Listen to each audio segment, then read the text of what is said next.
Saludos a todos y todas. Mi nombre es la licenciada Leslie Correa Cordero.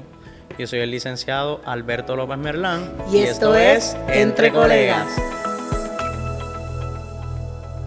Muy buenas tardes, vuestro honor. Le agradecemos que estemos aquí. Hoy tenemos un invitado sumamente especial. Personalmente lo conozco. Para mí siempre ha sido un honor tener contacto con él y he aprendido mucho de él. Es un juez que sin duda alguna ha tenido un impacto profundo en nuestra jurisprudencia, por sus opiniones y pues obviamente por su gran trayectoria. Es un juez que en lo personal, sin descartar los méritos de los otros jueces y juezas del Supremo, considero que es mi juez favorito, no solamente y no lo digo porque está aquí, él sabe que lo admiro mucho. Gracias. No solamente por sus opiniones, sino lo que más me gusta del juez, su manera de escribir.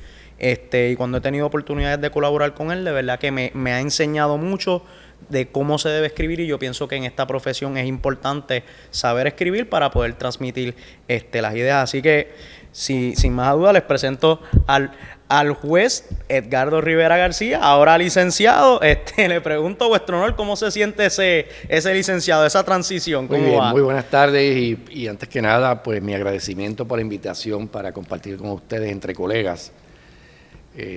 Bueno, esto ha sido realmente mi fecha de jubilación fue muy recientemente, en enero. El 2 de enero finalicé mis funciones y pensé en ese momento, aunque lo venía ponderando por mucho tiempo atrás, pensé que iba a ser mucho más difícil la transición.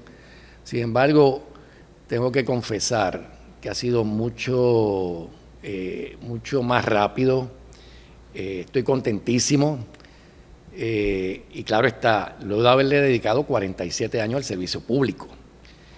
Así que me he insertado en la práctica privada de esta noble profesión de la abogacía, porque quiero seguir aportando a Puerto Rico desde otra perspectiva, y me parece que la experiencia que uno ha derivado por tantos años, pues podemos seguir poniendo ese granito de arena para tener un mejor Puerto Rico. Así mismo. Sinceramente, antes de que Alberto, ¿verdad?, comience a desarrollar las preguntas de hoy, yo quería expresar, ¿verdad?, que nos sentimos muy galardonados por tenerlo acá. Yo sé que no es una tarea fácil ser juez del foro más alto, el foro judicial más alto del país. Así que le agradezco que nos haya dado la oportunidad porque, ¿verdad?, para beneficio de aquellas personas que no son miembros de la comunidad legal, ser juez del Tribunal Supremo de Puerto Rico implica tener muchas veces en sus manos el futuro del país. Eso es así. Las cosas más trascendentales del país, al final del día, donde se deciden es en la curia donde usted laboraba. Así que definitivamente es algo bien gratificante tenerlo a usted en este espacio en el día de hoy. Muchas gracias. Así mismo, comparto las palabras de mi compañera. Y antes de entrar de lleno a la discusión que tenemos que hoy, entendemos que es una discusión que a la profesión legal le interesa mucho, que hay mucha incertidumbre y que es nuestro entender que pues ha habido tal vez, y después usted nos puede aclarar si comparte ese mismo pensar que nosotros, ha habido tal vez un cambio de postura o de cultura disciplinaria dentro de la profesión. Le quisiéramos preguntar, porque sabemos que también es un escritor galardonado, quisiéramos que por favor también pues nos dé un trasfondo más de usted, quién es el juez Rivera García, qué ha publicado, qué ha hecho durante esa trayectoria. Así que nos encantaría, para las personas que si practican derecho indudablemente lo tienen que conocer, pero para los que no lo conocen muy bien, pues por favor. Muy bien. Bueno, primero que nada, me gustaría remontarme a mis años de niñez y de adolescencia. Vengo de una familia de trabajadora. Mi madre fue una comerciante pequeña en Río Piedras. Me crié en el pueblo de Río Piedras. Mi padre fue militar toda su vida. Y allí, en ese núcleo de mi hogar, se me enseñó el valor por el trabajo, la ética por el trabajo. Mi madre decía la mística por el trabajo. Así que de ahí aprendí, pude recibir un grado sustancial de sensibilidad de mis padres, ¿no?, y de mi madre. Particularmente ella nunca fue servidora pública, nunca trabajó en el gobierno, siempre estuvo en su negocio. Sin embargo, ella trabaja voluntariamente en proyectos comunitarios. Así que de allí desarrollé yo el deseo de continuar ayudando particularmente sectores de extrema pobreza, sectores vulnerables, como los niños, las personas de edad avanzada. Y así que me inserto en esa línea. Les confieso que mi vocación inicial era estudiar medicina. Así que me adentro en las ciencias naturales, pero luego me llamó mucho la atención la educación. Así que finalmente terminé en la Universidad de Puerto Rico, en la Escuela de Pedagogía, un bachillerato en educación superior, pero con concentración en ciencias y matemáticas. Así que posteriormente, ahí a muy temprana edad, me comienzo a trabajar en el servicio público en el municipio de San Juan, allá para el año 1977. Así que ha llovido un poquito, ¿eh? Sí. Estando allí, pues precisamente tuve la oportunidad de comenzar a trabajar con estas comunidades que yo le mencionaba ahorita.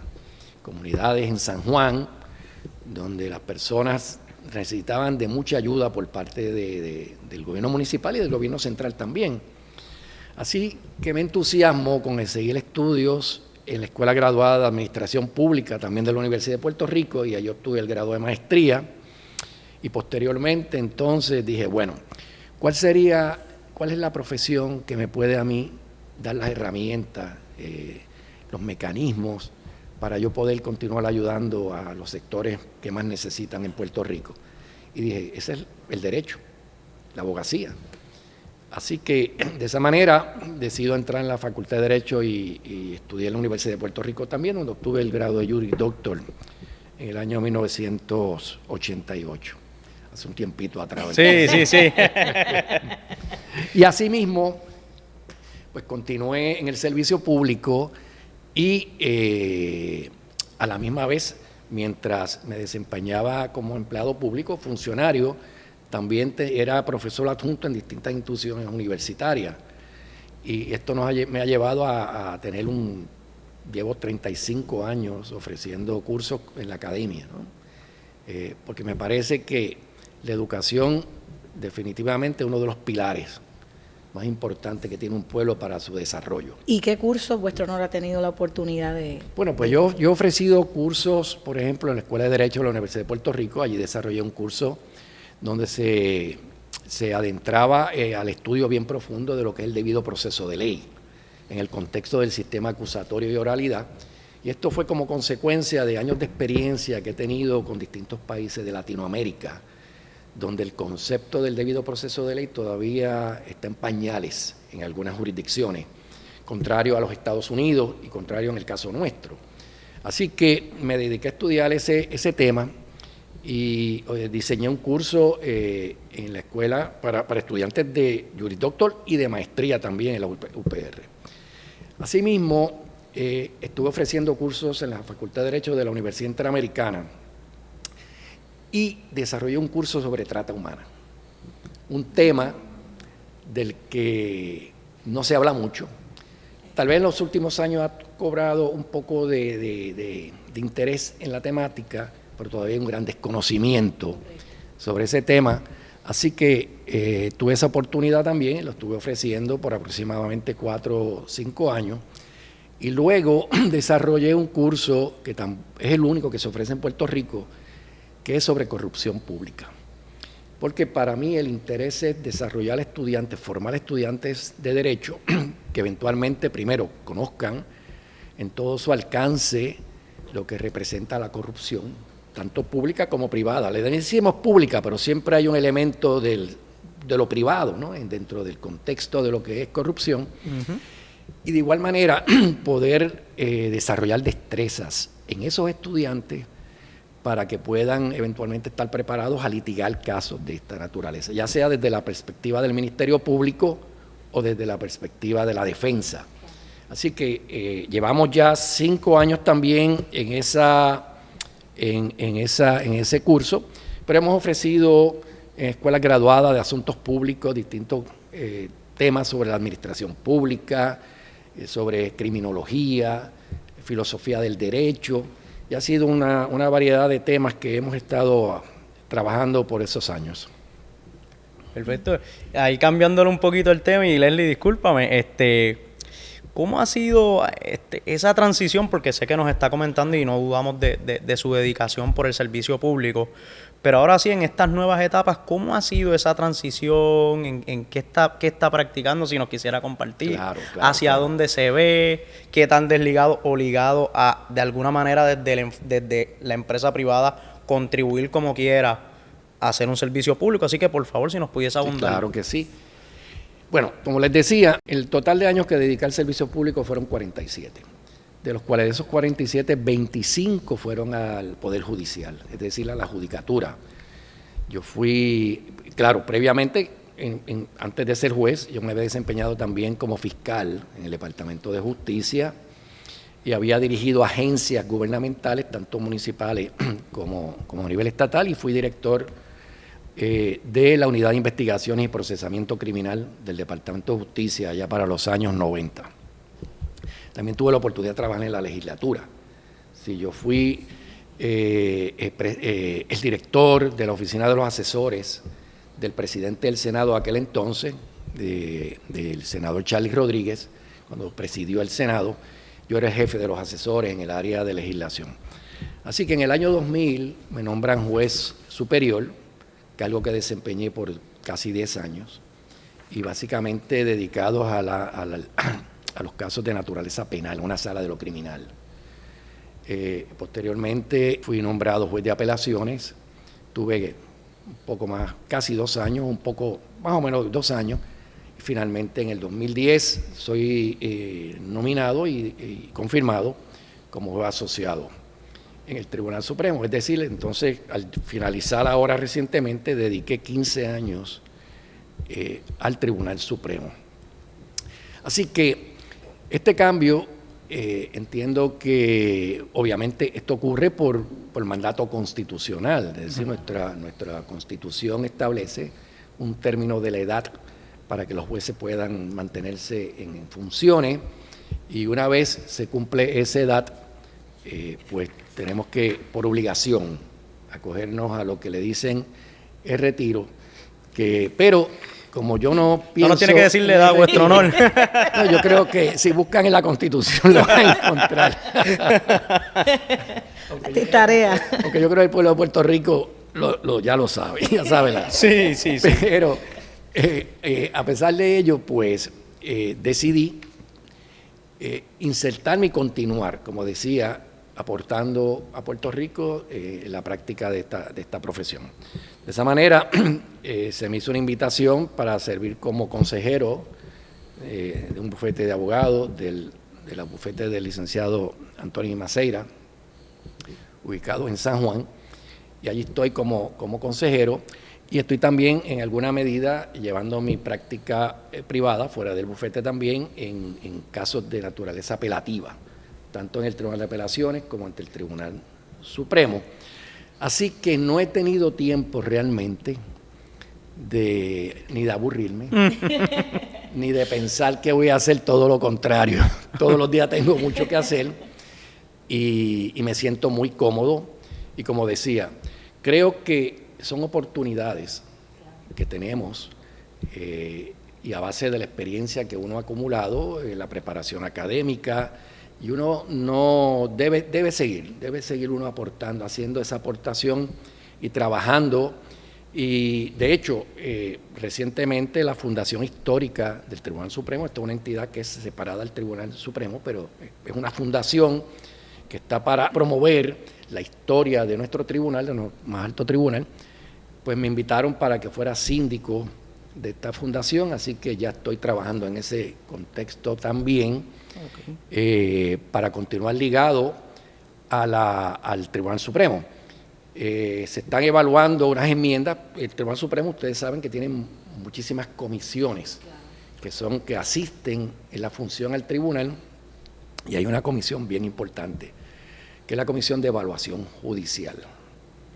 Esa es la comisión que está constituida por un sinnúmero de comisionados que han tenido algunos ex jueces de mucha experiencia o que dedicaron toda su vida a la judicatura.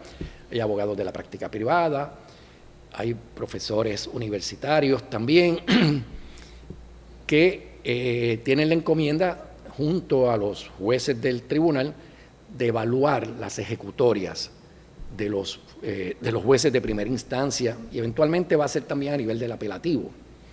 Así que en esa función yo estuve participando activamente como juez asociado, pero entiendo que se está ponderando la posibilidad de que ex jueces asociados puedan eventualmente incorporarse para continuar haciendo esa aportación. Así que yo estaría disponible para también contribuir en ese sentido. Sería excelente. Y le pregunto, Vuestro Honor, ¿verdad? Ya que vemos que usted ha tenido la oportunidad de trabajar en las 3 ramas de gobierno, entiéndase ejecutivo, legislativo, judicial, pero específicamente en la judicial, que es la rama, a mi opinión, ¿verdad?, la rama más poderosa de gobierno. ¿Qué fue lo más retante para usted de ser juez? Bueno, la realidad es que es bien difícil contestar eso porque fueron muchos retos, muchos retos. Bueno, primero, antes que nada, como juez de primera instancia, yo estuve, como decía, presidiendo salas de asuntos de lo criminal en varias regiones judiciales. Y es un área donde se requiere una sensibilidad. Digo, en cualquier función judicial, ¿verdad?, en el desempeño de esta profesión, pero en esa área donde uno está en contacto directo con las víctimas de los delitos, con los imputados o acusados de la comisión de un hecho delictivo.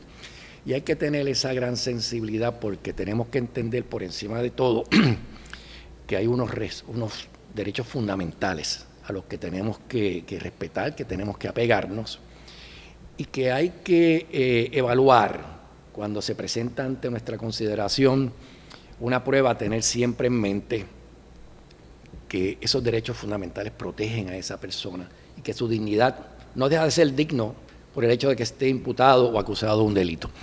Pero la realidad es que fueron retos grandes cuando particularmente tuvimos que atender casos de niños que habían sido objeto de actos y agresiones sexuales, casos de robo domiciliarios, casos de asesinatos, casos donde realmente las víctimas eran personas de edad avanzada, mujeres por violencia doméstica, y son casos que realmente conmueven a uno.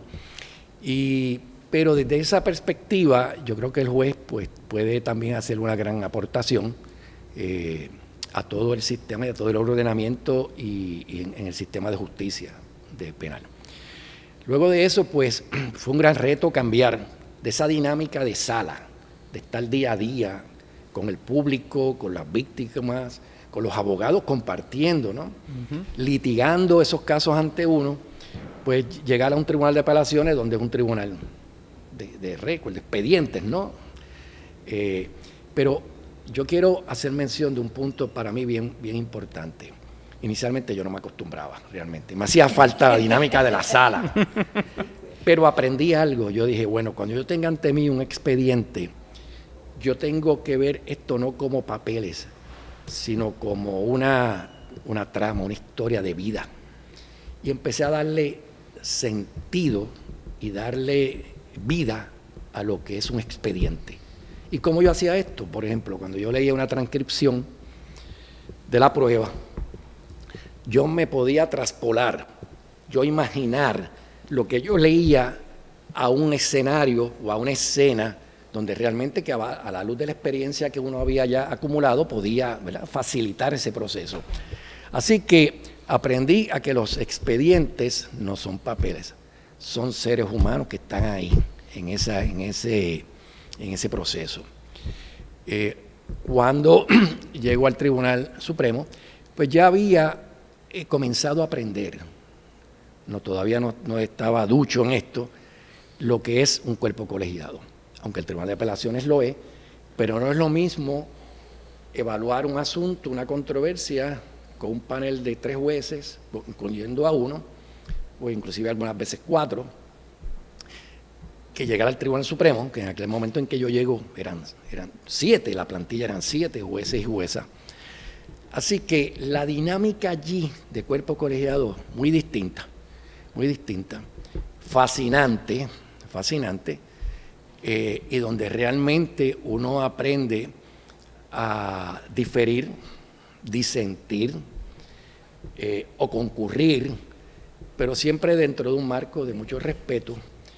Yo, cuando juramenté como juez asociado, una de las cosas que yo dije en mi mensaje, y está plasmado ahí, fue que yo iba a responder siempre a mi conciencia y no a presiones externas de nadie, ni a presiones de sectores, ni a presiones de los medios de comunicación, ni de la prensa, y esto yo lo he reafirmado y lo he dicho y lo seguiré diciendo. Y me consta por sus decisiones. Por las decisiones.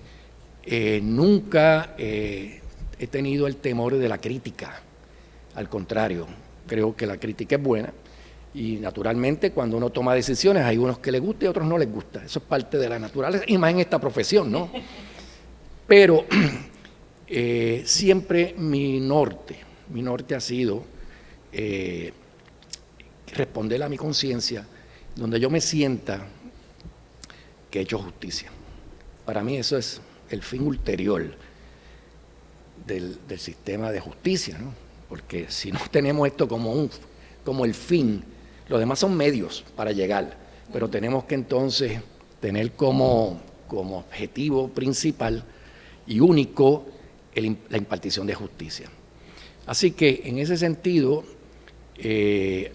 aprendí sobre la dinámica colegiada en un cuerpo donde cada uno de los jueces que están allí y juezas tienen sus propios criterios, sus visiones de mundo, su filosofía, su metodología adjudicativa es muy distinta y nadie es igual allí, ni nadie piensa igual. Pero eso yo siempre digo que es una gran ventaja que tienen los cuerpos colegiados, porque a su vez, de esa manera, engrandecemos y logramos desarrollar el derecho, porque ante la diversidad de criterios y de opiniones, podemos lograr un mejor derecho en Puerto Rico. Eso mismo, por ahí va la línea de la próxima pregunta. Entonces, ¿cuál fue el valor añadido que ser juez le brindó a usted como profesional, como ciudadano? Bueno, el valor añadido en todo este proceso fue ser parte de una institución donde pude aportar y ayudar a pautar normas de derecho, siempre pensando en el mejor beneficio de Puerto Rico. Sabemos que las controversias que llegan ante el máximo foro judicial, muchas de ellas son controversias que nunca han sido atendidas, que no hay una pauta clara de derecho, otras se prestan a interpretaciones que es muy difícil uno poder eventualmente asumir y tener un criterio claro de cuál debe ser esa normativa, pero no hay duda que desde el valor agregado en esto es esa aportación que se le hace a la sociedad, porque como sabemos los precedentes judiciales impactan el ámbito económico, el ámbito social, la familia, lo que es la familia, lo que es el sistema de justicia, lo que es la educación también, lo que es la salud pública. Así que lo que es la política también, porque ustedes saben que atendemos muchas controversias, particularmente cuando hay eventos electorales que se plantean y traen a la atención del tribunal sin número de controversias y que hay que darle la oportunidad a todas las partes de que se puedan expresar, de que puedan plantear. Si ustedes vieron, en esta ocasión, para efectos del evento electoral pasado, de las elecciones pasadas, inclusive se celebraron vistas orales en el tribunal para atender controversias que eran bien sensitivas, ¿no? Y que involucraban una serie de derechos principalísimos dentro del ordenamiento electoral y constitucional también, porque uno está atado al otro. Así que pudimos ser parte de toda esa gesta y también tengo que mencionar lo siguiente. Para mí un valor agregado estar en el Tribunal Supremo fue que desde el estrado yo pude seguir impartiendo educación, no solamente en Puerto Rico, sino fuera de Puerto Rico. Así que fui invitado en un sinnúmero de ocasiones, estuve básicamente 8 años aportando a distintos países de Latinoamérica que habían iniciado reformas constitucionales para su sistema acusatorio. Así que un grupo de puertorriqueños fuimos eje y servimos de modelo a países como es México, República Dominicana, Ecuador, Colombia, Argentina, Chile, inclusive en ocasiones llegamos a recibir jueces de Haití también, de nuestros hermanos del Caribe, la isla de Haití. Y de esa perspectiva, pues tuve esa oportunidad de ayudar a otros hermanos países del hemisferio, porque esto lo hicimos también en concordancia con Estados Unidos, porque evidentemente a través de las embajadas pues pudimos ser partícipes de muchas ocasiones.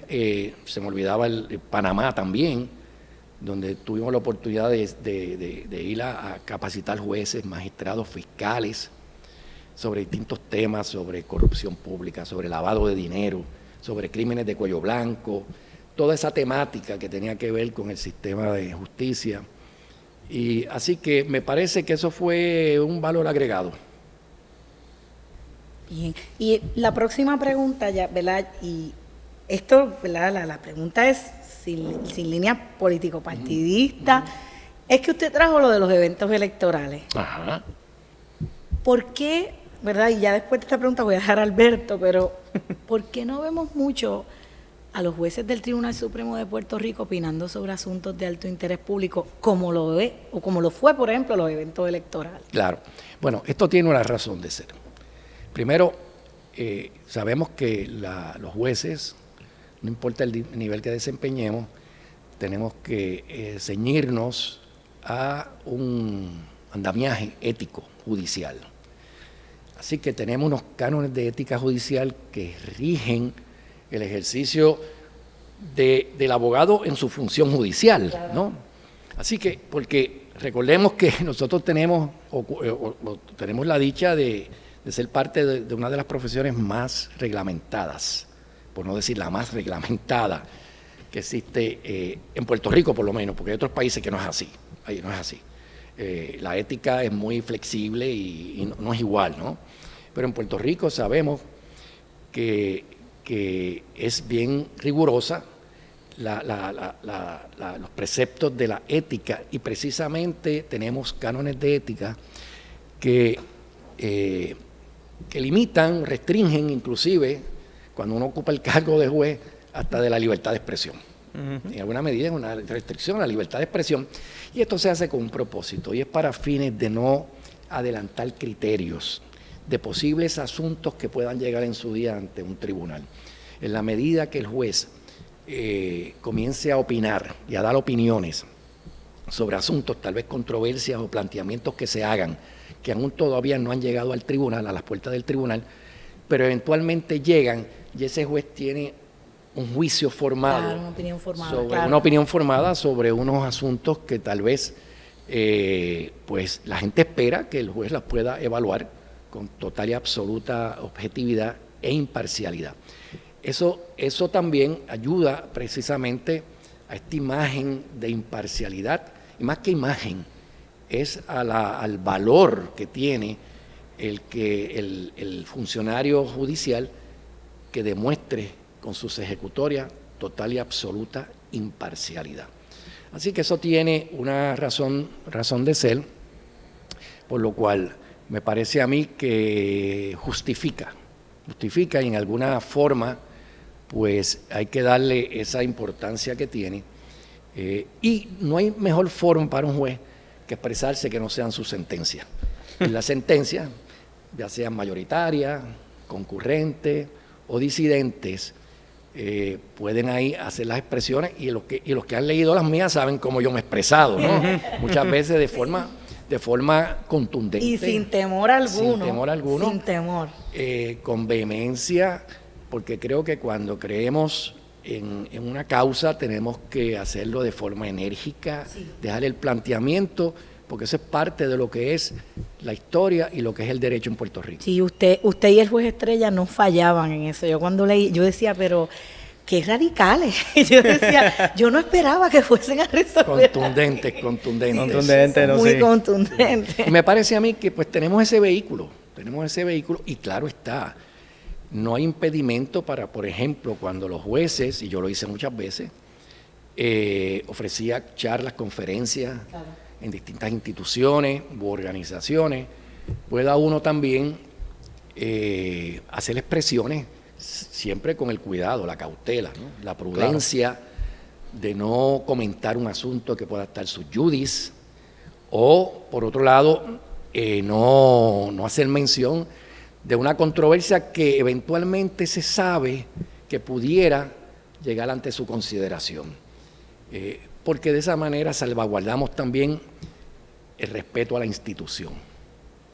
Así que ese razonamiento que está detrás de esto. Bien. Entonces, para vuestro honor, para ir culminando ya con lo que es el tema sobre el funcionamiento judicial en estos aspectos, le pregunto, y esto para las personas que son juzgadoras, ¿cuál usted considera que son las 3 características o destrezas que debe tener una juzgadora o un juzgador? Y si usted tiene más, pues con gusto nos encantaría escucharle. Bueno,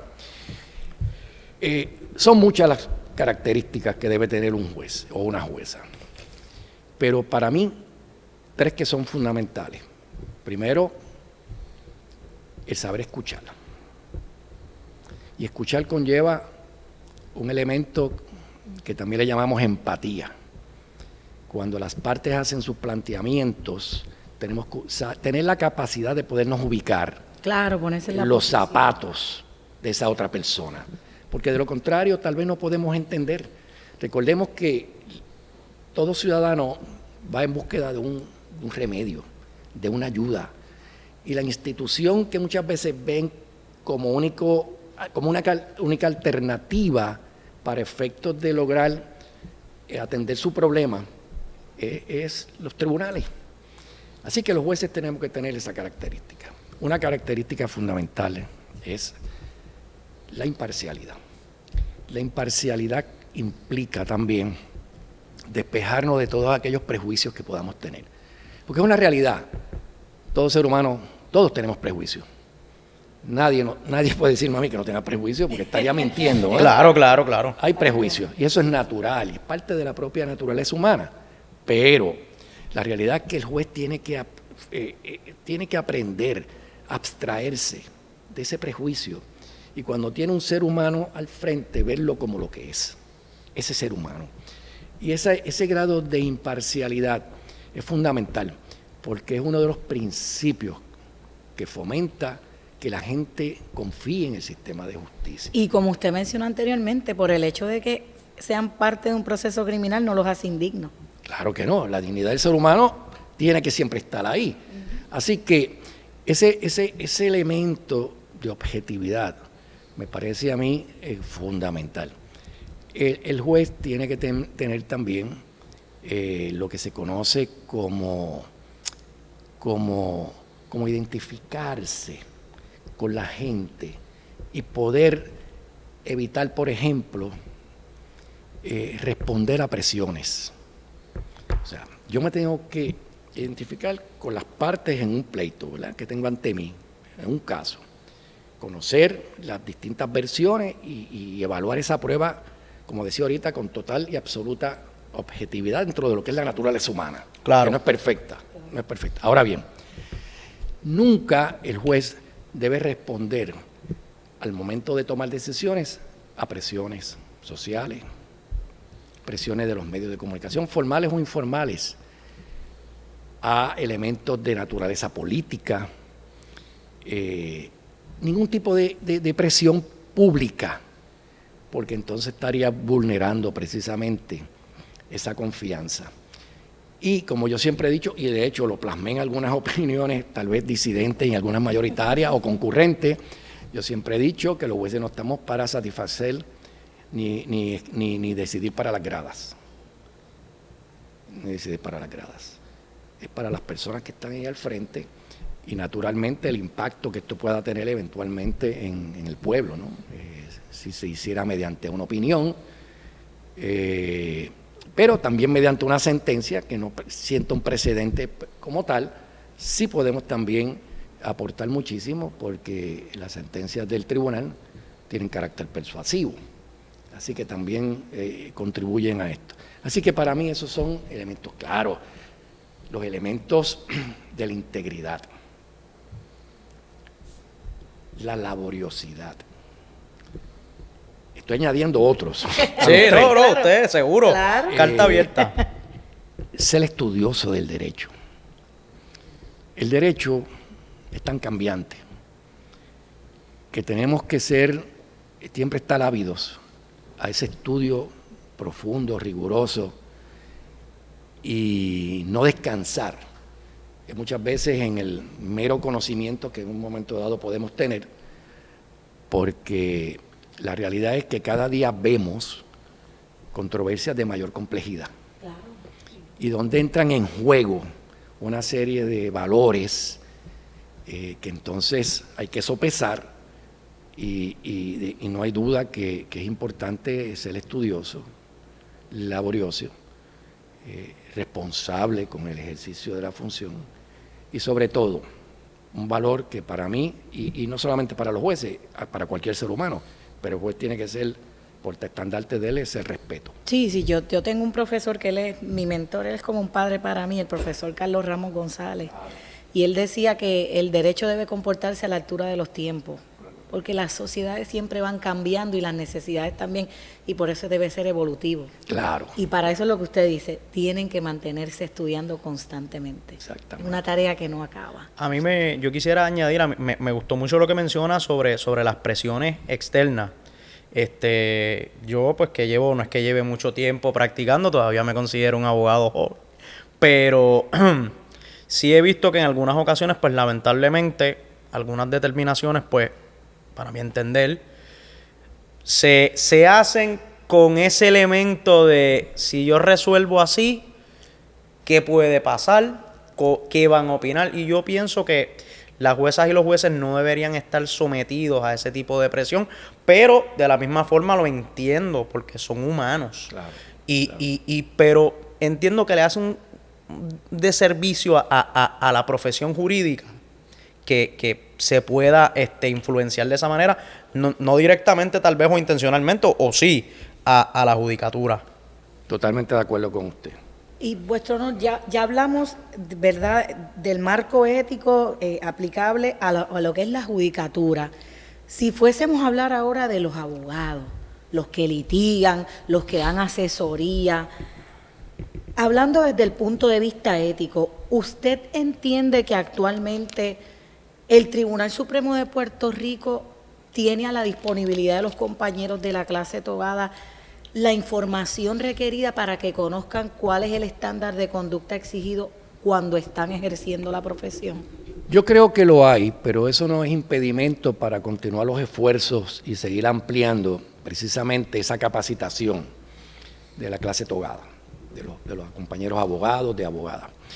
De hecho, uno de los mecanismos que tenemos disponibles para ello es precisamente la exigencia del programa de educación jurídica continua, que yo sé que en alguna forma algunos compañeros tal vez no les resulta de su agrado, pero la realidad es que eso responde a lo que yo decía ahorita, a ese derecho cambiante, que necesitamos que ese profesional del derecho siempre esté actualizado en los cambios, en todas las materias, y particularmente en la parte ética.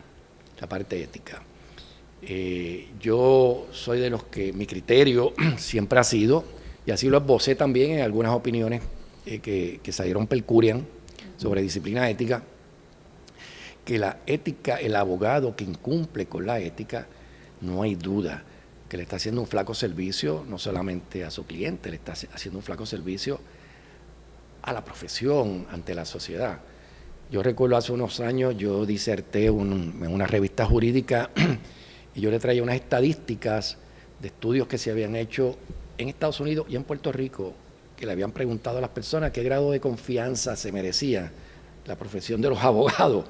Y la realidad es que más del 66% de la gente contestaban que no confiaban en los abogados. ¡Wow! O sea, y es un número preocupante, ¿no? Claro. Y ese mensaje yo lo llevé y lo he llevado a las escuelas de Derecho, porque me parece a mí que en el contexto académico tenemos que todavía fortalecer más la enseñanza de estos principios éticos. Pero desde la perspectiva de los tribunales, no hay duda que se puede hacer mucho más. Se puede hacer mucho más, por ejemplo, se pueden tal vez considerar la posibilidad de hacer una conferencia judicial, lo que le llaman la conferencia judicial, que no solamente judicial, pero que no sea exclusivamente para los jueces, sino que también pueda invitarse a la clase togada a ser partícipe de eso y se le dedique a todo el contexto ético de la profesión.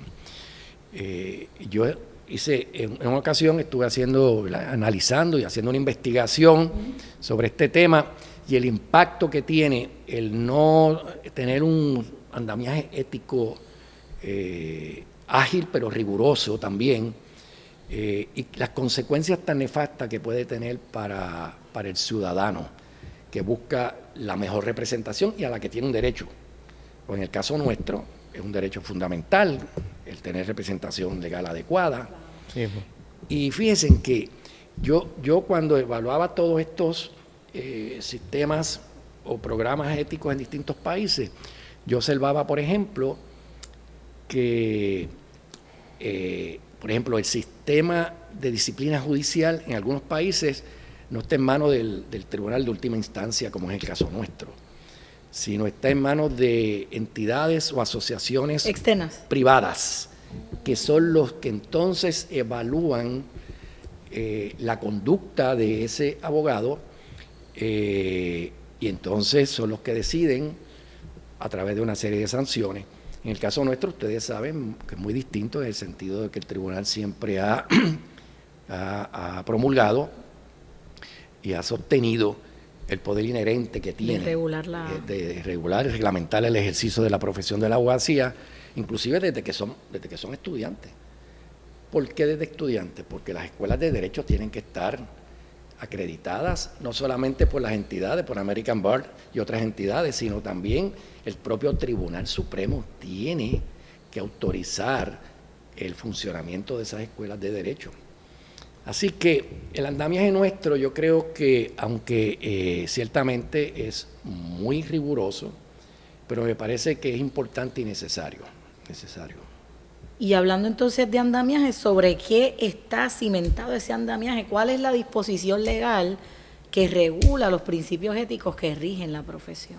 Bueno, recordemos que, como decía ahorita, primero, surge como consecuencia, y esto estamos hablando del primer código de ética profesional que tuvimos, fue en 1935, fue el primero. Y esto fue básicamente por decir así, no quisiera utilizar la palabra una copia, pero bueno, era muy semejante al código de 1908 de la American Bar. O sea, se hizo una traducción de estos principios y se incorporó en el código. Esa gestión se hizo a través de lo que en aquel momento el Colegio de Abogados, y le solicitó al Tribunal Supremo que adoptara los cánones de ética profesional. Así, posteriormente, se hicieron unos intentos y la American Bar deja sin efecto aquellos preceptos que ellos tenían, y el colegio le pide al Tribunal Supremo que entonces actualice los que eran desde el 1935. Se hicieron unas enmiendas, pero no fue hasta el 1970. Así que estamos, y es el mismo código que está vigente. Sin embargo, y claro, con enmiendas, se han incorporado 35 años después. 35 años después. Pero quiero hacer la salvedad. Miren qué dato tan importante, que muchas veces no se conoce. En el año 2013, a petición el Colegio de Abogados le somete un proyecto al Tribunal Supremo para reformar los cánones de ética profesional. Así que el Tribunal Supremo los comienza a evaluar. Inclusive se diseñó un programa para que participaran la clase togada. Yo recuerdo, ya yo estaba en el Tribunal Supremo cuando eso.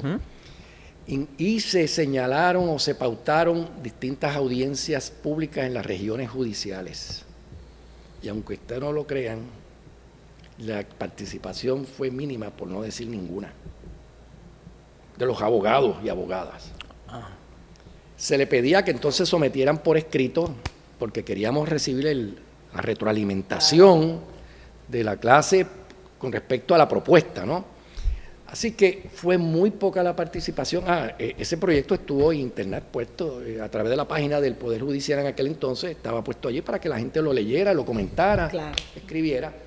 Fue bien pobre, bien pobre. Yo recuerdo haber ido a una vista que teníamos señalada en la región judicial de Cagua en aquel momento, y la realidad que si fueron 3 personas fue mucho, y creo que 1 o 2 se metieron algo por escrito. Así que no tuvimos esa retroalimentación.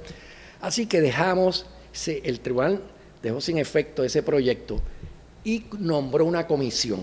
Se nombró una comisión para que se comenzara entonces la preparación de unas nuevas reglas, que se le va a llamar así, nuevas reglas de disciplina profesional.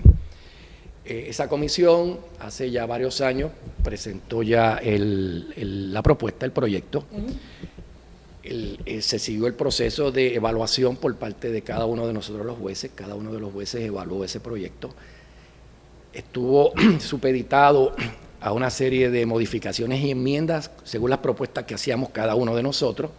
Se recogieron también todas esas propuestas y está en etapa de... Básicamente, cuando yo salí, estaba en etapa de editarse por el secretariado de la conferencia judicial, estaban ellos editando pero en eso, al yo salir y entrar 2 nuevos miembros al Tribunal Supremo, pues el Pleno decidió darle la oportunidad a que ellos, ya que van a tener que pasar juicio sobre la aprobación final, tengan su oportunidad, tuvieran la oportunidad de evaluarlo y eventualmente, pues, emitir sus respectivos votos.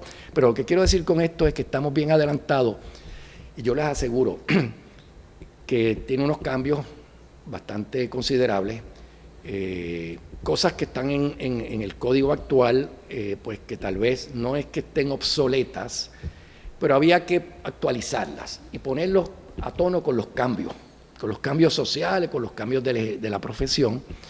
Así que ese proyecto está ya trabajado y no dudo que no mucho tiempo podamos tener un nuevo cuerpo de reglas de disciplina profesional. Pues lo escucharon aquí, no sé si primeramente, pero casi exclusivamente, así que ya saben, por ahí va eso. Vuestro honor, le pregunto, y esto es una observación más bien que nosotros hemos hecho y quisiéramos saber qué usted piensa al respecto.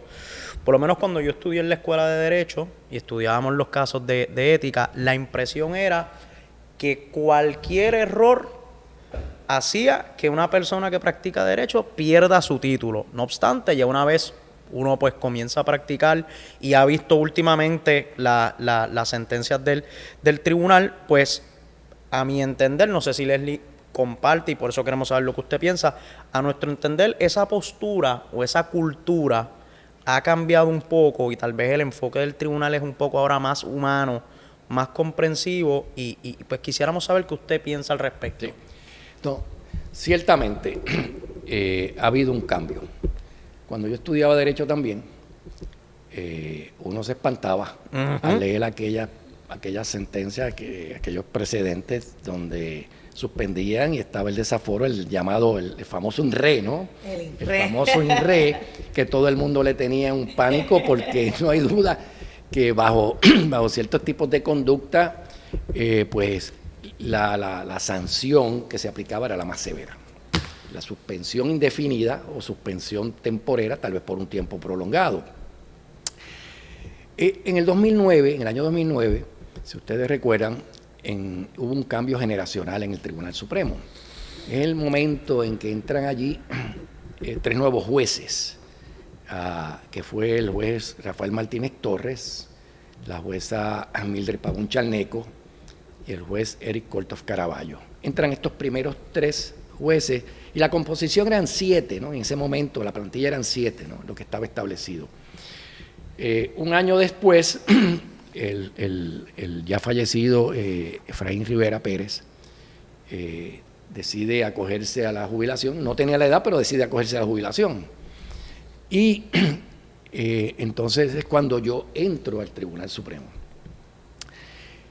No hay duda que entonces esa composición de 7, habían 4 nuevos miembros que tenían visiones tal vez un poco o más, mucho más distintas de los que quedaban allí todavía, que era el juez presidente Federico Hernández Denton, la jueza Anabel Rodríguez y Liana Fiol, la jueza Liana Fiol. Así que esto ciertamente, no hay duda, trajo un cambio generacional y de muchas visiones distintas, entre ellas precisamente esa visión en el marco disciplinario.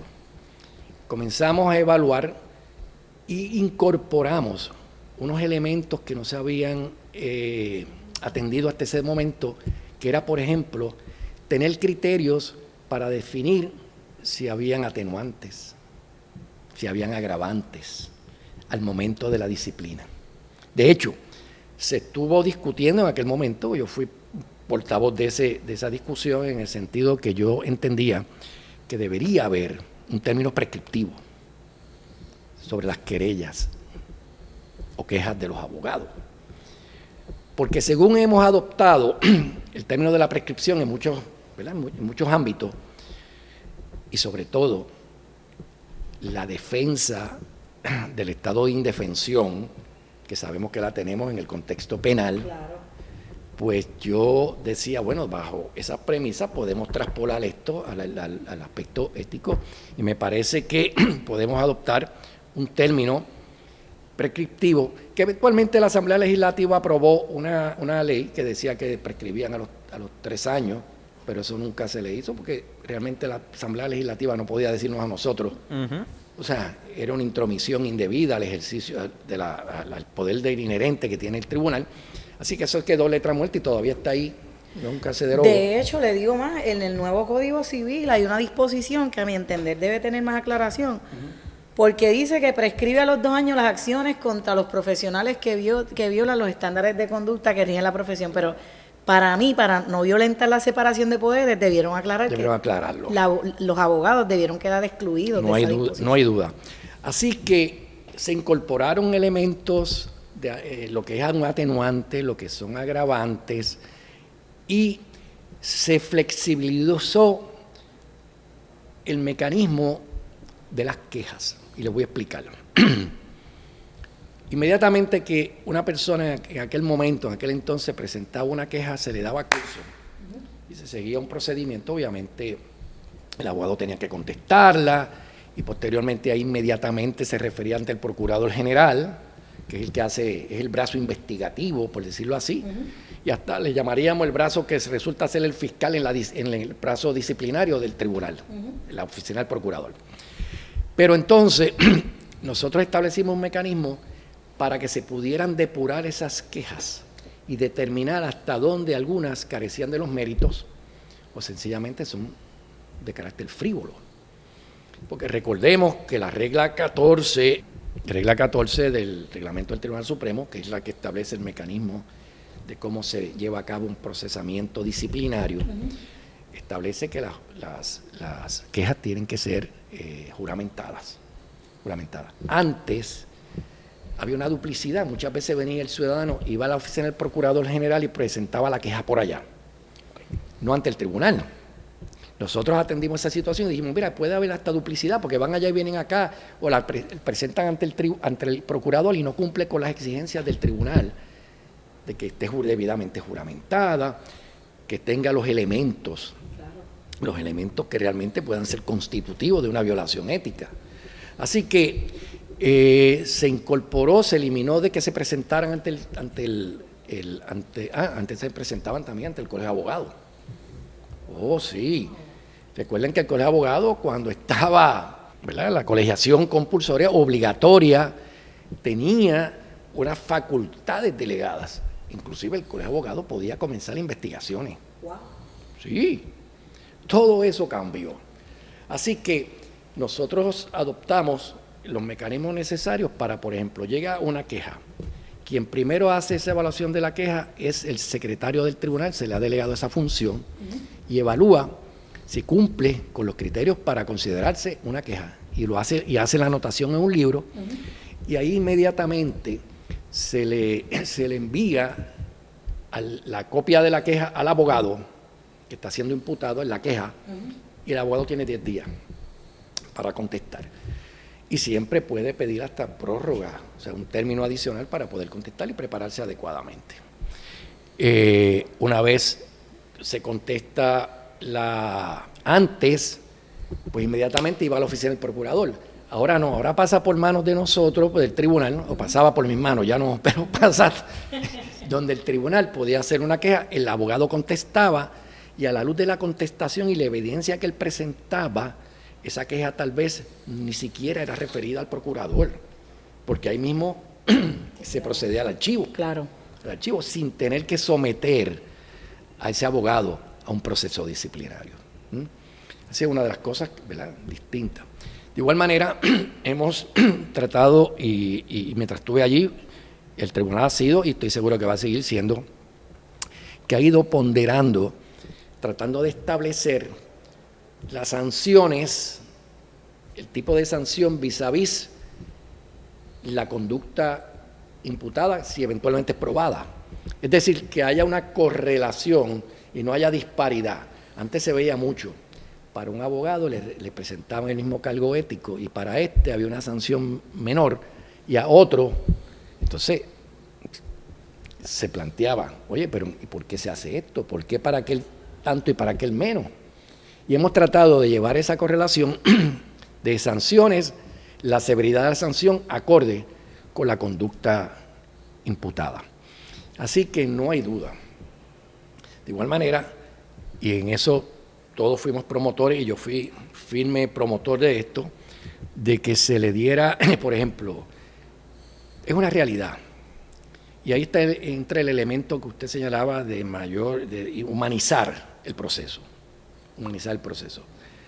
Y es que en ocasiones cuando un abogado, y muchos lo han dicho por experiencia, reciben una queja, y el tribunal le exige que en un plazo de 10 días comparezca, realmente algunos no saben ni qué hacer.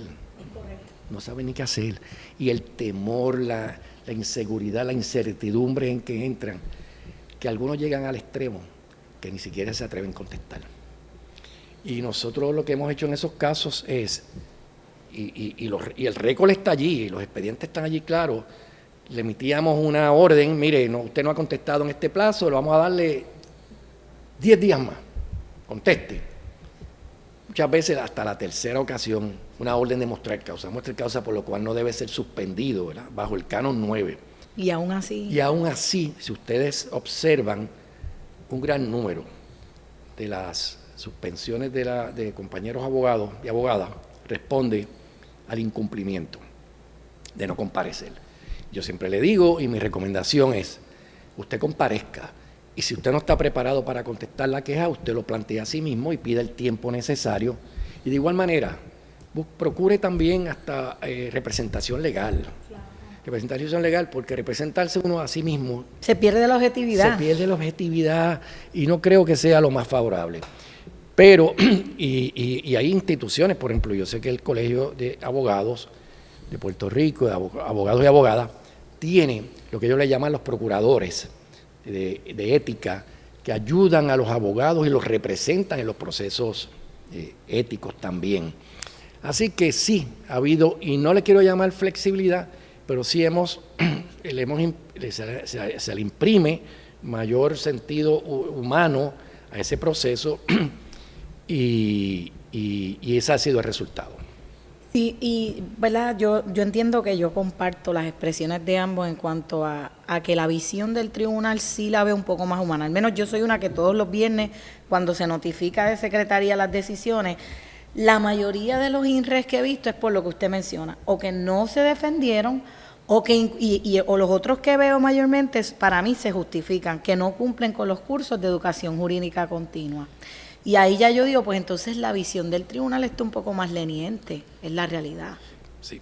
En los casos perdóneme que le interrumpa, en los casos de incumplimiento en el programa de educación jurídica continua, hay un sinnúmero de oportunidades que se le dan al abogado. Se le notifica, se le vuelve a notificar. Cuando eso llega a la consideración del Pleno, es porque se han hecho se han hecho todos los esfuerzos más que razonables para que la persona cumpla. Y aún así, estando el asunto ante nuestra consideración, desde el Pleno salía una resolución diciéndole, mire, usted está en incumplimiento con esto y se ha acreditado por el programa. Usted debe, en un plazo de 90 días, 60 días, cumpla y acredite su cumplimiento y nosotros procedemos al archivo. Y se ha hecho, y se hace mucho. Así que sí ha habido ese sentido de humano en el tribunal. Y también se ve en las cuestiones notariales, en lo que se dice en la profesión, en la calle, que no, yo no practico notaría porque, eso por ahí desaforan a medio mundo. Sin embargo, cuando uno ve las sentencias del tribunal, uno ve que el tribunal les da oportunidad tras oportunidad tras oportunidad para que hagan las correcciones, y cuando se desaforan es porque lamentablemente no se hacen. Exacto, eso es así. Y de igual manera, cuando también ha sido tan craso el incumplimiento con la ley notarial, con el reglamento notarial, es decir, que la conducta realmente ha lacerado los derechos del cliente o de alguna parte, y entonces pues conlleva la severidad en ocasiones de la suspensión de la notaría, no necesariamente de la abogacía. En ocasiones, pues, si la conducta está vinculada, la conducta notarial está vinculada a conducta ética y hay una correlación entre una violación ética también, pues lamentablemente se sanciona por ambas disposiciones y entonces se le suspendería de ambas autorizaciones. Pues ya hemos dejado establecido, ¿verdad?, que la visión del tribunal ahora es más leniente, que definitivamente la composición del tribunal, como usted dijo, afecta o influye en este tipo de casos desde el 2009, que tuvimos los cambios más trascendentales y sobre las faltas comunes. Pero ahora bien, ¿cómo las quejas que llegan al Tribunal Supremo de Puerto Rico se filtran? ¿Cómo se lleva a cabo ese proceso del tribunal determinar cómo va a atender cada tipo de queja? Muy buena pregunta, Leslie. Yo quisiera abundar porque Claro. Ciertamente usted mencionó que intervienen ciertas agencias, no solamente el tribunal, habló del procurador, en caso de los notarios entendemos que el ODIN, así que también las personas nos mencionó que los clientes pueden presentar querellas, pero me imagino que también las juezas, los jueces, si ven algo en sala, así que le cedo la palabra a vuestro honor. Sí. Bueno, la realidad es que en ese sentido, el mecanismo que tenemos para filtrar es el siguiente. Primero, cuando la queja no cumple de su faz, y hay situaciones que nos llegan que de su faz no cumple. Cuestiones formales como por ejemplo el juramento. Claro, un ejemplo, ¿verdad? Que algunas personas pudieran entender que sí incide sobre la ética, pero oye, muchas veces no podemos traer las cosas por pelo, como dicen, como dicen en el campo, sino que, por ejemplo, tuvo ese ciudadano que no es cliente de ese abogado, pero tiene una relación comercial, un arrendamiento, hay un incumplimiento contractual de alguna naturaleza, y entonces tiene esa controversia que pudiera muy bien dilucidarse donde debe, ante un tribunal, en un proceso judicial, pues no, lo trae desde el punto de vista ético, y quiere que entonces el Tribunal Supremo asuma jurisdicción sobre ese abogado, pues para él adelantar tal vez su causa. Así que hay cuestiones que pueden despachar así, quejas que sean no juramentadas, aunque en una ocasión se intentó aceptar quejas, pero se rechazó. O sea, porque yo obviamente fui muy enérgico en plantear de que cómo podemos, o sea, cómo se va a defender ese abogado. Igual que lo trataron de hacer con los jueces también, quejas pues, donde nadie firmaba, no se sabía quién, y entonces hubo gente que promovían ese tipo de cosas y decían, ajá, pero ¿y el juez? ¿No tiene también el debido proceso? También que hay que garantizarle, como se le tiene que garantizar al abogado también. Es una de las cosas que también se ha instrumentado bien fuerte, el garantizar el debido proceso. Antes, miren esto, antes se iniciaba un proceso disciplinario por un cargo, pero de momento salía otro cargo y entonces el tribunal decía, pues únelo aquí y vamos a sancionarlo por los dos. Eso era así. Eso terminó. Muchas veces hay procesos distintos porque son quejas distintas.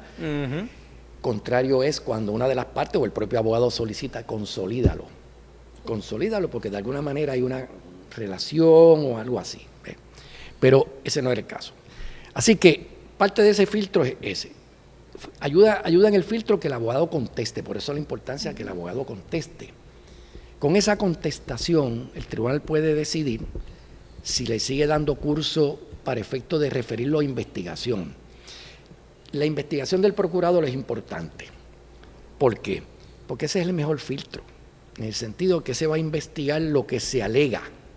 Las alegaciones de una queja, claro, las va a investigar desde su, ya no es el tribunal, sino es la oficina del procurador, los procuradores auxiliares van entonces a pedirle al abogado, le van a pedirle a la parte, miren, presenten la prueba, como usted, cuáles son sus defensas afirmativas, y hacen una investigación, y así, una vez el procurador tiene esa investigación, ya la somete al tribunal con una recomendación.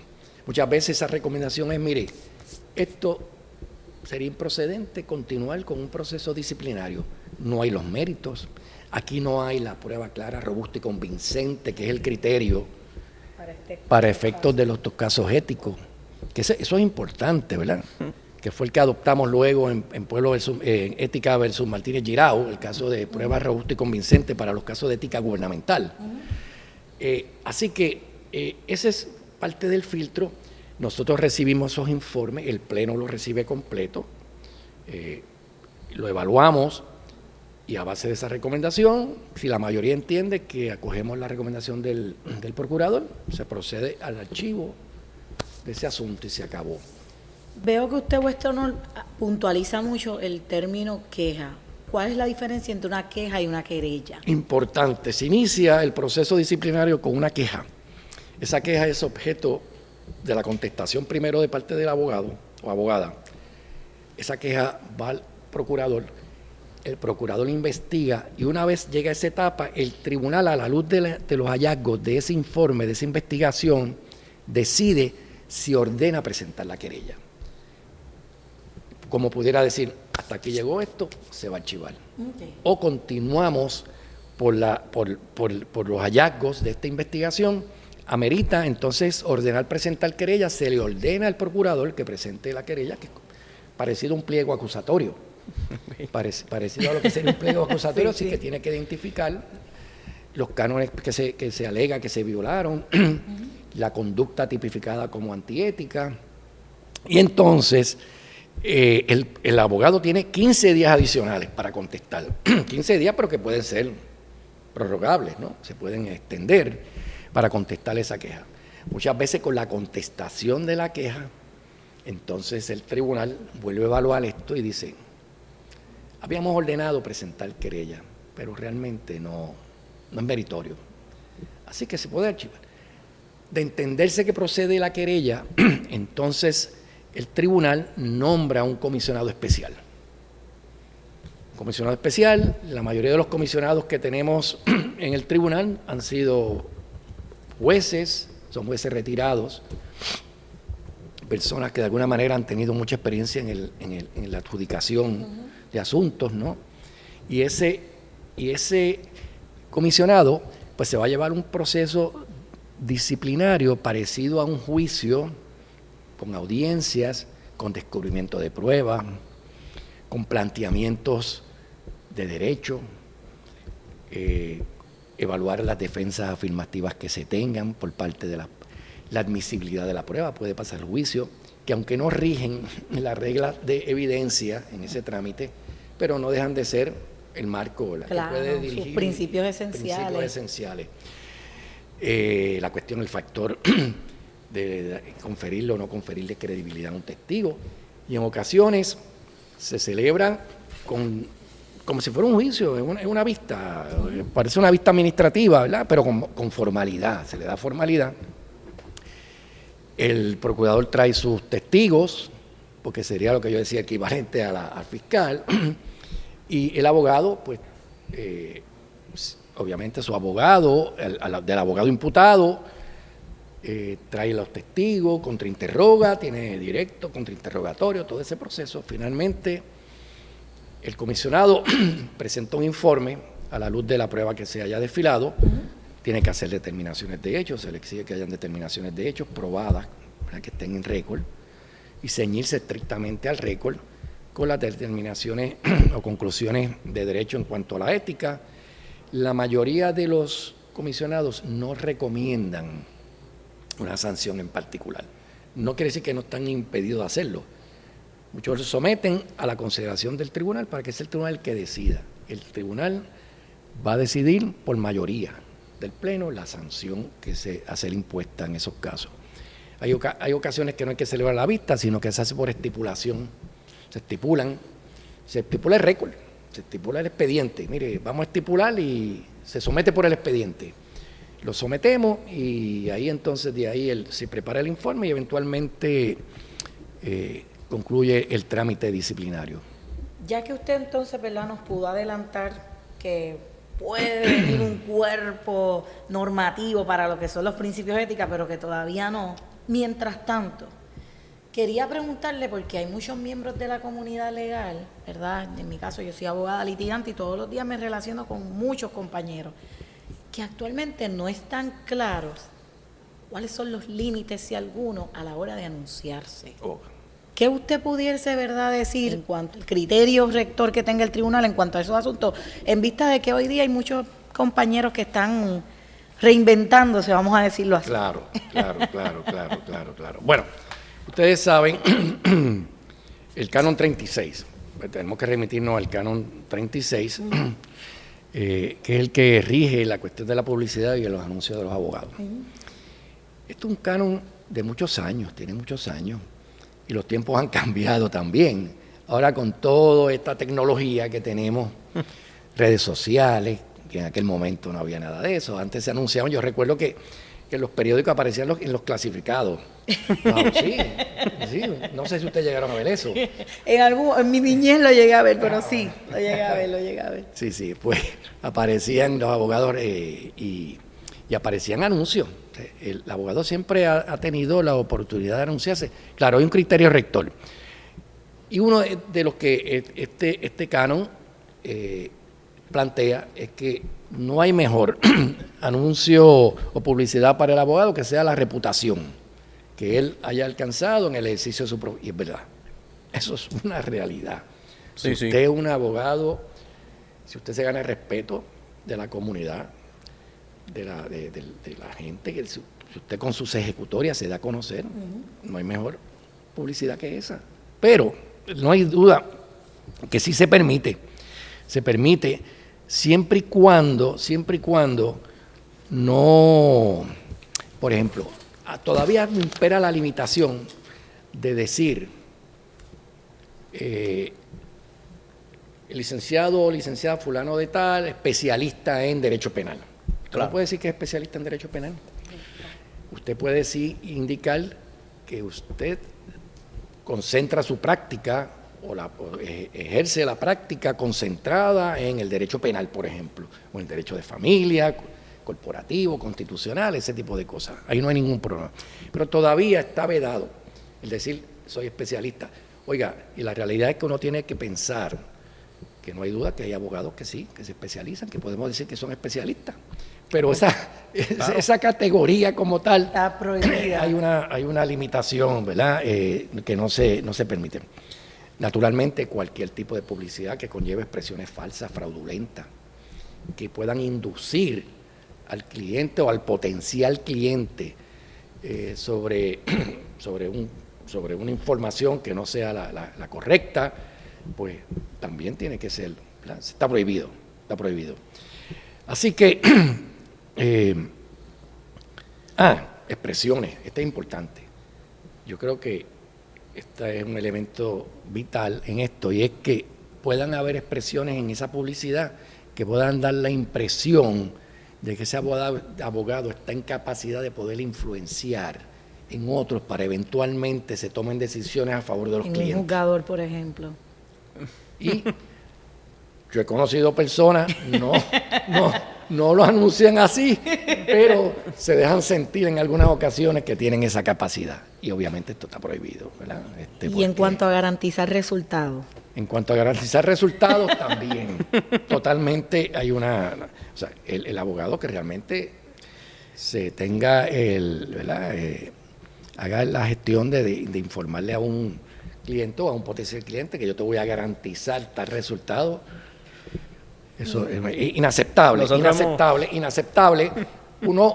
Yo pienso que, y ahora que estoy acá en la práctica privada, yo creo que uno puede evaluar y ver los casos, y si hay unos méritos, pues uno plantear cuáles son los méritos, informarle al cliente, mire, esto tiene unos méritos. Ahora, la determinación o decisión final, por ejemplo, una interpretación de un estatuto, pues yo puedo entender. Es más, yo le puedo buscar hasta la intención del legislador, como le llamamos, el espíritu de la ley, que vaya acorde con la interpretación que yo le confiero. Pero yo no soy el que voy a adjudicar esa controversia. Y el juzgador puede entender que no es así. Y yo creo que eso es, obviamente, y se protege uno como profesional, protege también al potencial o a su cliente de que no se incurran en este tipo de conducta. Así que no hay duda que sí.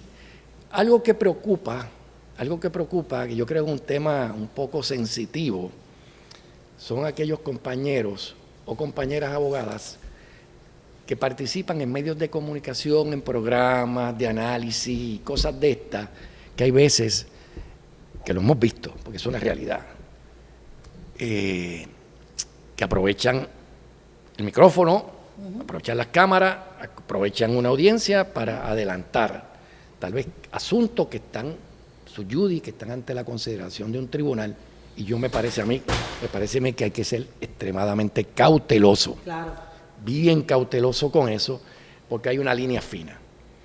Y no hay duda que tampoco podemos diseñar una restricción que pueda atentar contra la libertad de expresión del abogado o de la abogada. Así que miren lo fino que tiene esto, ¿no? Pero no creo, y sin querer, ¿verdad? Y no pretendo adelantar lo que eventualmente vaya a aprobar el tribunal, pero son asuntos que se están atendiendo. Mientras yo estuve allí y yo pasé juicio y evalué, sí son asuntos que se están actualizando bajo las eventuales reglas de disciplina profesional. Y, ¿verdad? Y en esa misma línea de pensamiento le pregunto, porque hay muchos programas de farándula que he visto que tienen últimamente la tendencia de invitar abogados.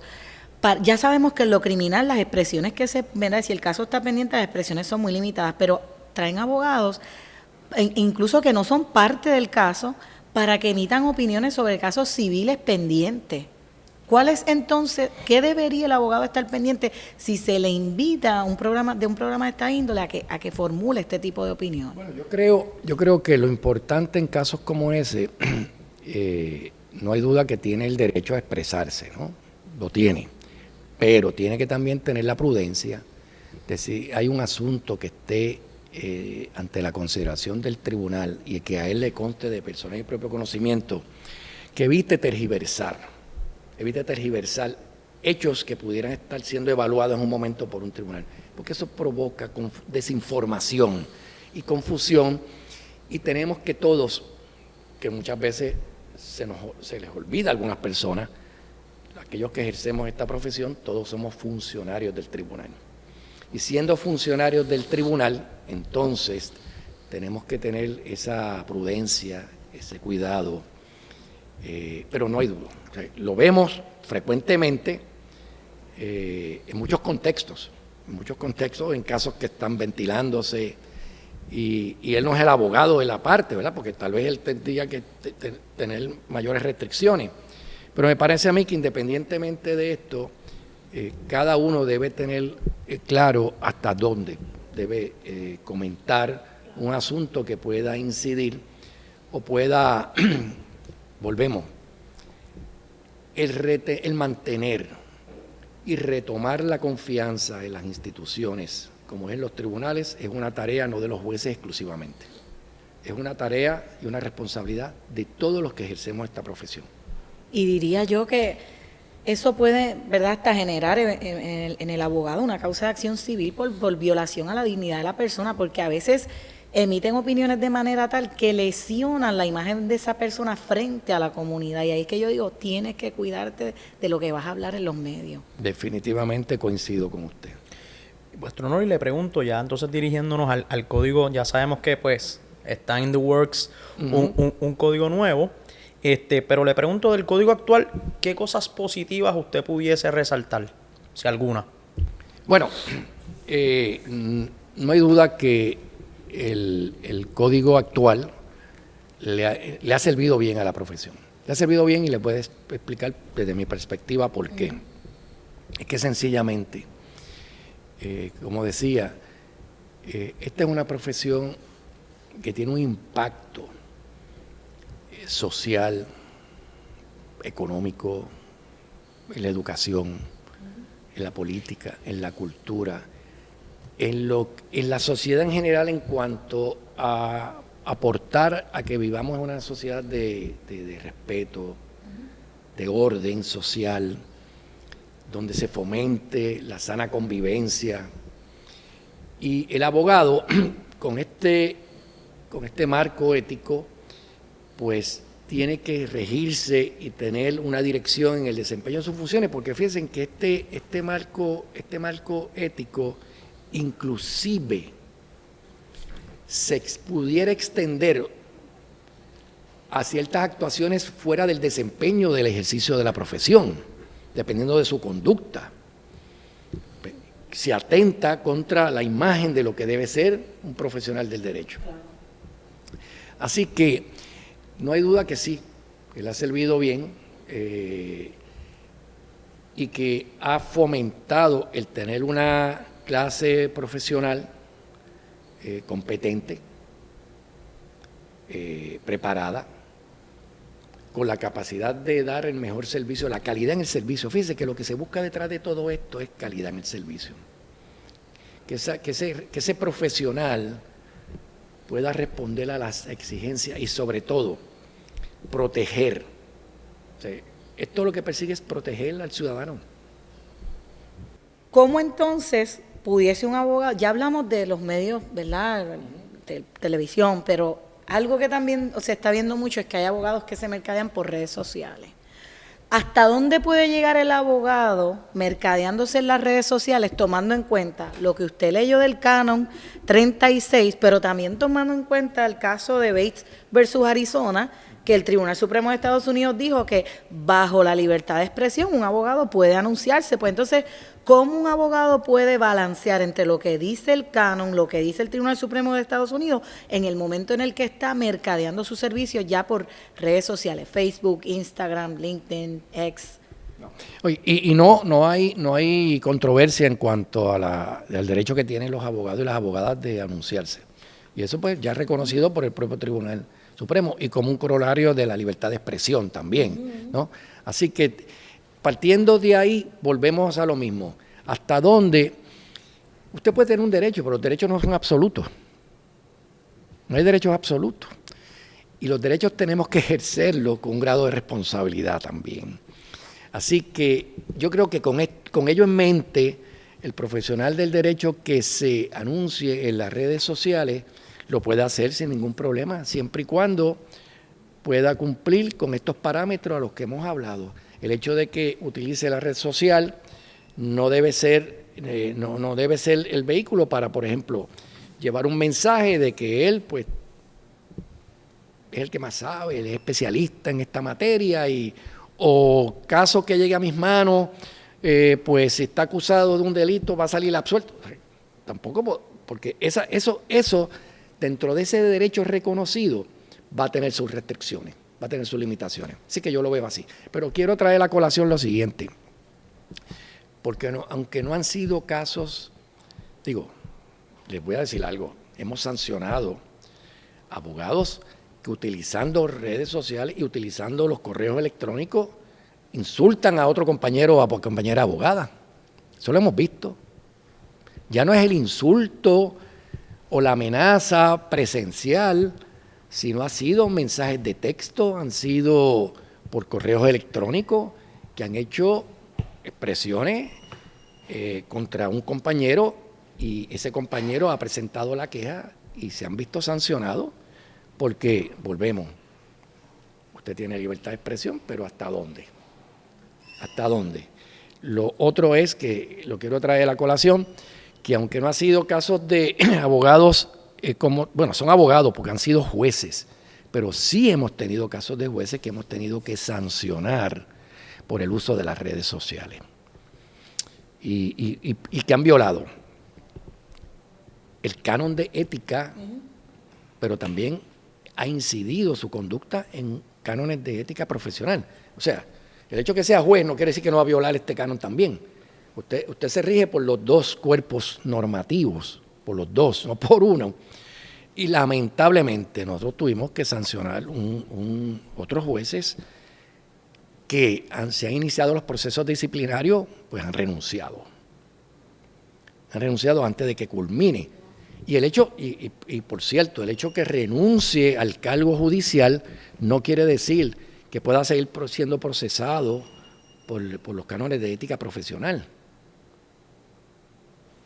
Pero sí, hubo un caso, y eso lo menciono porque se adjudicó y está publicado, de un juez que atendió una sala de investigaciones, y ustedes saben, en sala de investigaciones va el ciudadano muchas veces sin el abogado, solo allí a hacer una petición, a que se le atienda por búsqueda de algún remedio.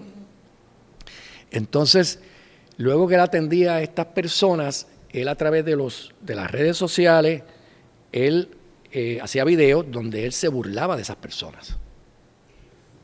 Se burlaba de esas personas. Hacía burlas de esos ciudadanos que estaban en un tribunal.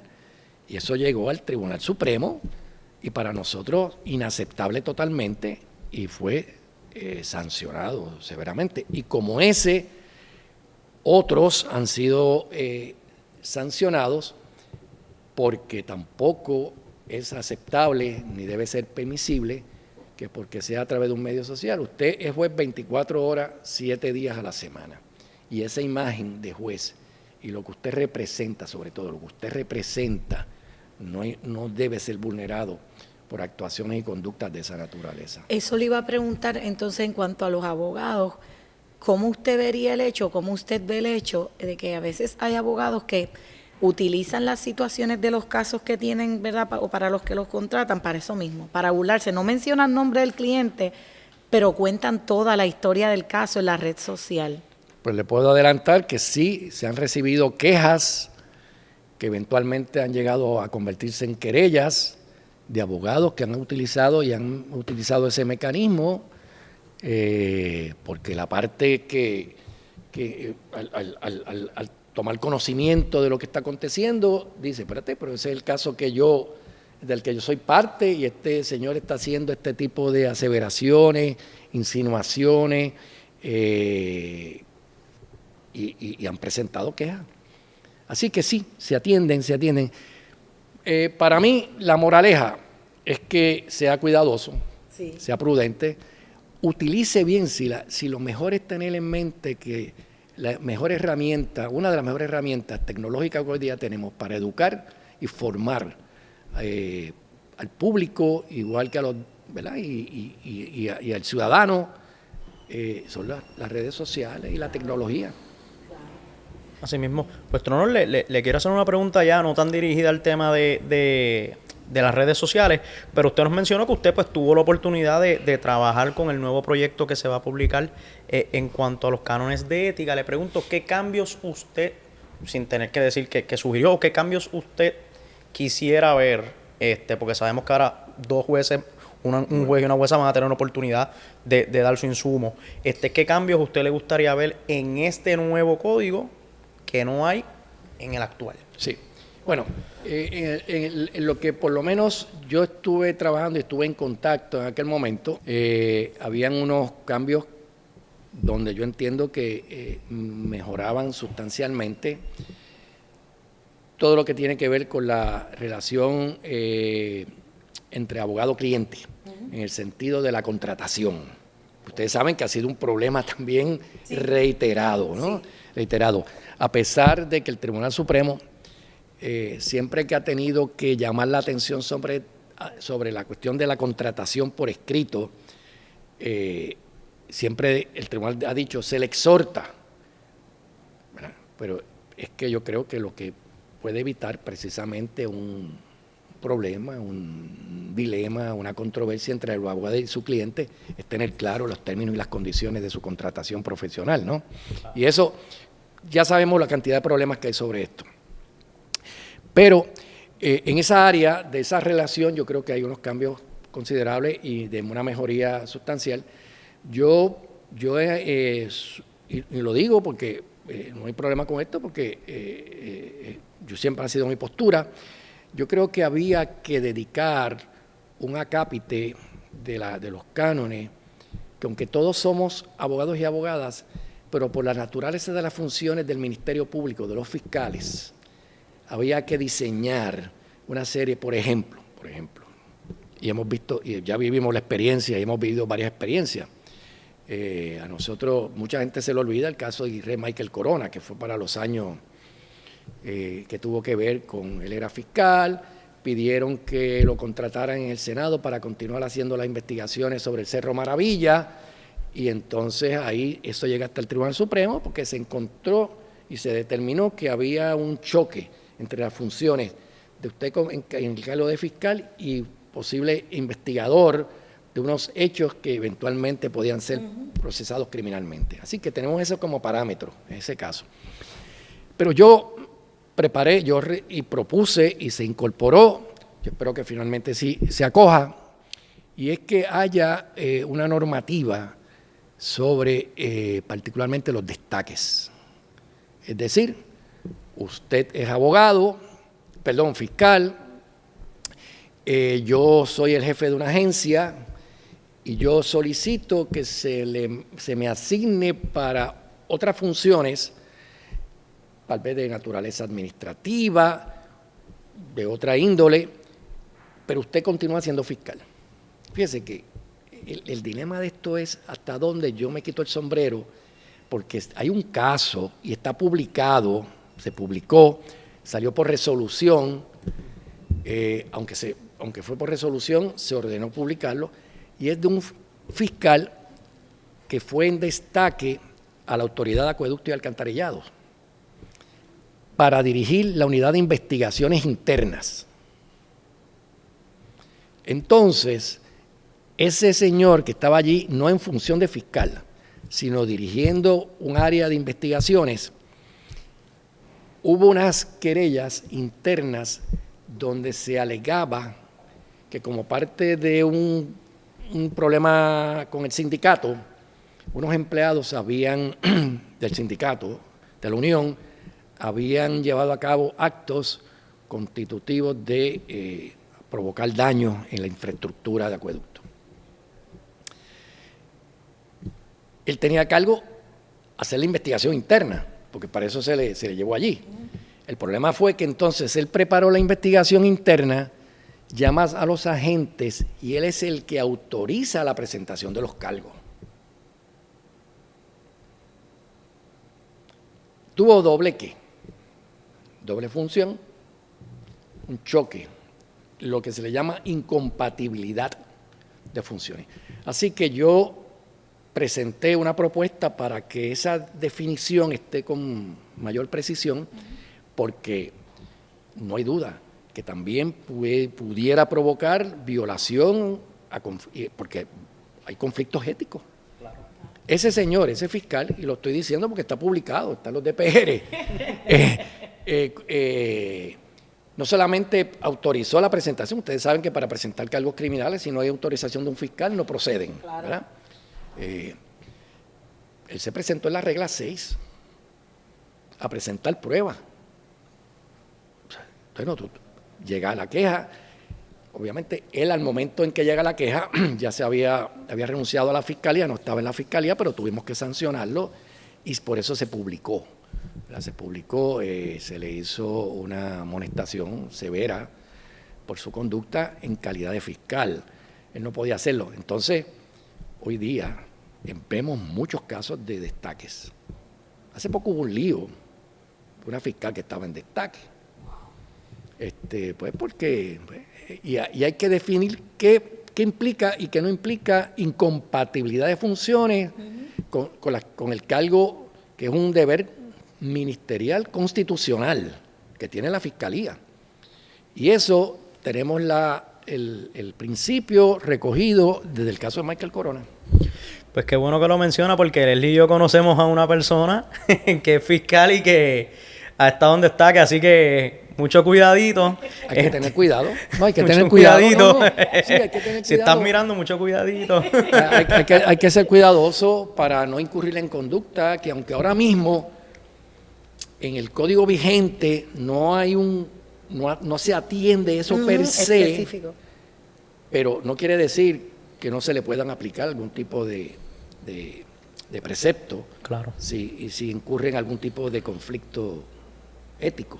Vuestro honor, y una pregunta, y esto también especialmente dirigido a las abogadas y a los abogados jóvenes que están comenzando en la profesión, ¿qué recomendaciones usted le daría a esas personas que están comenzando para no violentar los cánones de ética? Sí, porque antes de acabar el episodio, definitivamente que esa pregunta vamos a aprovecharlo aquí. No, pues sí, esa tiene que ser la despedida, porque exactamente, ¿qué recomendaciones ¿Qué consejos nos da? Después de tan enriquecedora conversación, que usted les diría para que no incurran en conducta que es antiética? Yo voy a contestar esto de una forma, aunque luego lo amplío, pero con un dicho pueblerino. Ante la duda, mejor salude. ¿Y a qué me refiero con esto? A que cuando estamos trabajando con la naturaleza humana y queremos enmarcar ese comportamiento humano en el contexto de lo que son preceptos éticos, es muy difícil, muy difícil. Muchas veces no sabemos dónde tirar la línea. No sabemos si una conducta, si una actuación puede de alguna manera incidir sobre una de estas prohibiciones. Mi consejo, yo lo hacía, siendo juez lo hacía también, cuando yo tenía alguna duda, yo consultaba. Yo iba a las fuentes que podían tal vez darme un asesoramiento. Cualquier abogado puede llamar al Tribunal Supremo, a la oficina del secretario, que precisamente actualmente es juez también, es juez, el licenciado Javier Sepúlveda. Conozco, muy bueno. Que fue mi oficial jurídico por muchos años y fue mi estudiante también, hizo clínica en mi oficina. Y el secretario, quien me consta del conocimiento amplio que tiene sobre todos los procesos judiciales, pero en la parte también de ética, puede ser un gran recurso para aclarar dudas. De igual manera, si esa duda no se pudiera aclarar, nosotros tenemos en la Oficina de Administración de los Tribunales, tenemos una división legal, que ellos pueden evaluar también, ¿verdad?, la conducta, aunque esa división legal está allí para prestarle servicio a los jueces, pero no impide también que el abogado pueda hacer su consulta. Están las organizaciones profesionales. Tenemos el Colegio de Abogados de Puerto Rico, tenemos la Asociación de Abogados de Puerto Rico, que son organizaciones que están constituidas por personas que tienen también mucha experiencia, personas que, como decía ahorita, el Colegio de Abogados tiene un cuerpo de procuradores que se dedican a la defensa en casos éticos y no hay duda que también tienen una experiencia y un conocimiento importante. Es decir, yo creo, miren, están las escuelas de Derecho, las facultades de Derecho, tenemos profesores que se dedican a estudiar estas materias y ante una duda que se pueda tener, consulte también con estoy seguro que cualquier profesor que se le haga un acercamiento va a estar en la mejor disposición definitivamente de colaborar, ¿no? Para aclarar. Así que ese es mi primer consejo. Segundo consejo, conozca bien el cuerpo reglamentario. Hemos tenido casos donde una de las defensas que plantea el abogado cuando se ha presentado una queja o una querella es que, mire, es que yo desconocía que tal cosa... Pero el desconocimiento de la ley. De la responsabilidad. Y lo que usted mencionó ahorita del estudio constante. Del estudio constante. Otro que yo lo recomendaría es estudiar todos los casos que el Tribunal Supremo emite de disciplinarios, de disciplina, porque ahí uno va viendo ese tipo de conductas, ¿verdad? Y la forma de pensar del tribunal. La forma de pensar del tribunal y cómo el tribunal abordó esa conducta, ¿no? Y ha habido casos, vuelvo, pues mire, usted sabe que tiene una obligación de que cuando un tribunal, el que sea, le ordene que usted comparezca y presente haga su comparecencia, pues no se haga el loco y mire para otro lado, porque esto va a tener unas consecuencias. Así que esos son mis consejos. La jurisprudencia que hay sobre la ética es bien enriquecedora, bien amplia. Yo no le diría que se vaya a los casos de los que usted hacía referencia ahorita, sí, de la severidad aquella extrema, pero sí casos de los últimos 10 años, hay muchos casos importantes que se han atendido, casos donde pues se ha evaluado con mucho detalle esa conducta. Y hay casos donde, mire, pues se ha exonerado sin problema alguno y muchos de los casos que se exoneran o se archivan no se le da publicidad porque esos archivos, esa resolución no se publica, sino va al expediente del abogado o de la abogada. Y sobre todo, lo más importante, honestidad intelectual. Honestidad intelectual. Ese factor es importantísimo porque es lo que realmente le va a dar a usted el crédito y le va también a ganarse respeto. Claro. Y la credibilidad, que son elementos que ningún abogado debe perder. Quiero agradecerle, Vuestro Honor, por la oportunidad que nos dio, ¿verdad?, en el día de hoy de compartir un episodio de Entre Colegas. Sin duda alguna espero que sea la primera de muchas participaciones. De verdad que sí, no todos los días uno tiene esa oportunidad de poder conversar con un juez del Tribunal Supremo, ahora retirado, pero no obstante, o sea, la trayectoria es impresionante y de verdad que estamos inmensamente agradecidos y sabemos que esto va a ser un excelente episodio. Muchas gracias por la invitación nuevamente y me reitero a las órdenes. Cualquier otro tema que ustedes quieran que podamos aquí compartir y conversar, pues me llaman y aquí estaremos conversando un ratito. Seguro que sí. Muchas gracias. Hasta luego. Hasta luego.